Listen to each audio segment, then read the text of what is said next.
Brother ఏంటి ఇక్కడ ఈ గుంటూరు పార్లమెంట్ ఈసారి గెలిపేవారు ఇక్కడ జనసేన తెలుగుదేశం బీజేపీ ఉమ్మడి అభ్యర్థిగా పెమ్మసాని చంద్రశేఖర్ గారు పోటీ చేయబోతున్నారు. వైసీపీ నుంచి కిలార్ గారు పోటీ చేయబోతున్నారు. మరి వీరిద్దరు ఇక్కడ గెలిపేవారు అంటారు? ఇక్కడ అఖండమైన మెజార్టీతో 1,50,000 మెజార్టీతో పెమ్మసాని చంద్రశేఖర్ గారు ఈ గుంటూరు పార్లమెంట్ గా గెలవడానికి సిద్ధంగా ఉన్నారు. ఎందుకండి ఆయన ఎందుకు గెలుస్తారంటారు? ఇక్కడ ఆయనకి సేవా గుణం చేసే తత్వం ఉన్న మనిషి కాబట్టి ఆయనే గెలుస్తారండి. అదిగాక ఆయన భవిష్యత్తులో డాక్టర్ గా పనిచేశారు. డాక్టర్ గా పనిచేసిన వ్యక్తి, ఆయనకి మొత్తం తెలుసు కాబట్టి బాధ్యతలు బాధలు అన్ని తెలుసు కాబట్టి ఆయన కంపల్సరీగా ఆయనకి ఓటేస్తామండి. ఓటు వేయటం కూడా కాదు, మేము వేసి మా పక్కన వాళ్ళకి వేయించి మా చుట్టాలకి మా పిల్లలు మా తమ్ముళ్ళకి వాళ్ళందరి చేత కంపల్సరీగా పెమ్మసాని చంద్రశేఖర్ గారికి ఓటేస్తాము. మొన్న రీసెంట్ గా పెమ్మసాని గారు మా ఊరు లాల్పురం గ్రామానికి, గుంటూరు మండలం అండి మాది, లాల్పురం గ్రామం అండి. మా గ్రామానికి వచ్చినప్పుడు వేలాది మంది వచ్చి ఆయనకి ఘన నివాళులు అర్పించారండి.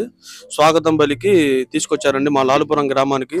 అలాగే అండి మాది ఈసారి కంపల్సరీగా బొర్లా రామాంజలి గారు మా పత్తిపాడు నియోజకవర్గ ఎమ్మెల్యేగా నిలబడుతున్నారు. ఆయనకి అఖండమైన మెజార్టీతో గెలిపిస్తామండి.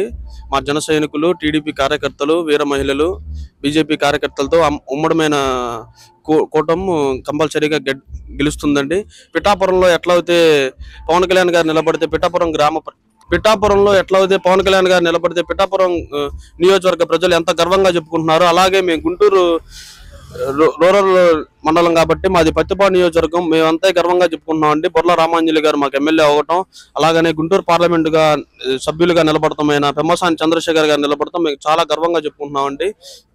ఎందుకు సరే ఇప్పుడు అయితే మరి ఇక్కడ జగన్ గారు సంక్షేమ పథకాలు అన్ని అందజేస్తా ఉన్నారు, మరి ఏంటి ఎలా ఉండబోతుంది? మరి అయితే వాళ్ళేమో మేమే గెలుస్తామని చెప్తా ఉన్నారు. సార్ ఏం సార్, నేను డిగ్రీ బీకామ్ అయిపోయింది సార్, నాది డిస్కంటిన్యూ, 3rd ఇయర్ చదవలేక మానేశానండి. ఆర్థికంగా ఇబ్బంది అయ్యి ఈ జగన్ గారి ప్రభుత్వం వచ్చిన తర్వాత మేము చదువులు లేక ఏ పని దొరక్క మాకు దగ్గరలో మిర్చి యార్డ్ ఉన్నా కూడా మేము ఆ పనికి వెళ్తే సాగట్లేదండి. నెలకు ఒక 15,000 ఇస్తున్నారు, కుటుంబ ఖర్చులకు కూడా సరిపోవట్లేదండి. ఏదన్నా మంచి ఉద్యోగం వస్తే బాగుండిద్దండి. అదే చంద్రబాబు నాయుడు గారు వచ్చినట్టుంటే రాజధాని వచ్చి మాకు మంచి ఉద్యోగాలు వచ్చాయండి, అది మేము కోరుకుంటున్నామండి.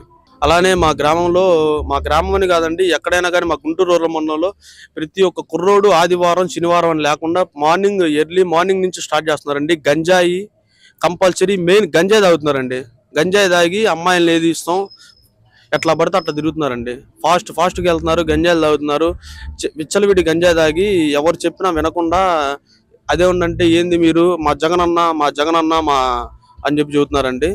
ఈసారి ఖచ్చితంగా పెమ్మసాని గారు, బొర్లా రామాంజలి గారు గెలిపించి మా గ్రామం నుంచే కాకుండా మా రూరల్ మండలంలోనే ఈ గంజాయి అనే పదం లేకుండా చేస్తామండి. అది నాకు నమ్మకం ఉందండి.